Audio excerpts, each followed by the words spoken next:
Hello, welcome to the program, The Gavel. Now, one expected it to be a quiet week with the lawmakers in the National Assembly still observing the Easter break. But some issues came up and some of the lawmakers had to resume. Now, the 2016 budget is still in the news after its passage by the National Assembly. I had a chat with the chairman of the House of Representatives Committee on Appropriation. That will come up later in the program. The fuel situation in the country has steadily gotten worse. And this week, the Senate Committee on Petroleum Downstream invited the Minister of State for Petroleum to appear before the committee after carrying out an on-the-spot assessment of the fuel crisis in major petrol stations in the nation's capital city. Here is a report of that meeting. This is the second time this month the Minister of State Petroleum is being summoned by federal lawmakers. This time, he appears before the Senate Committee on Petroleum Downstream to explain the persistent queues in petrol stations across the country. We want to know, Honourable Minister, why you've not been able to solve this problem up to this period. Before he addressed the topic that brought him to the National Assembly, he clears the air on the matter. I do apologize if a comment that I made jocularly with my friends in the press about being a magician offended some Nigerians. It wasn't meant to be. For those who were planning strikes and leaving their cities to come and do that in Abuja over my resignation, I'm not going to resign. I have work to do.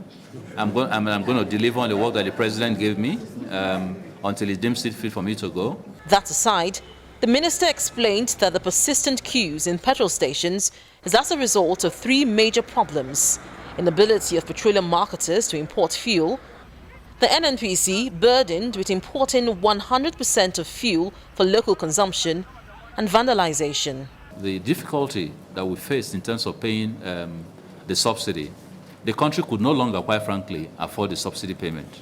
And I'm glad at least that as of 1st January of this year, the country is no longer paying subsidies, saving us a cumulative of over ₦1 trillion in a one-year period. Now, but that was the first major issue.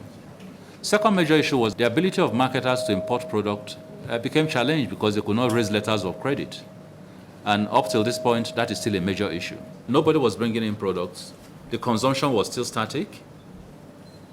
So we needed to cover that gap. And so we've had to work exceedingly hard in the months from August to now to forward purchase products at premiums, find ways of covering the gap. But of course, we didn't cover the gap 100%. We didn't have the ability to. And so that gap is what you see in some of the cyclical queues that you're seeing. But he says all hope is not lost.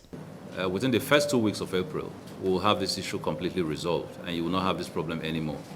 I'm working hard to make it the first week in April. It's not going to happen in March. All I'm doing right now is logistics arrangements to try and cushion the pains. But despite the reassurances from the petroleum minister, it is clear that unless government ensures that refineries are working at optimal capacity and petroleum pipelines and depot are put in order, Nigeria cannot run away from the problem of fuel scarcity and persistent difficulties in buying petroleum products.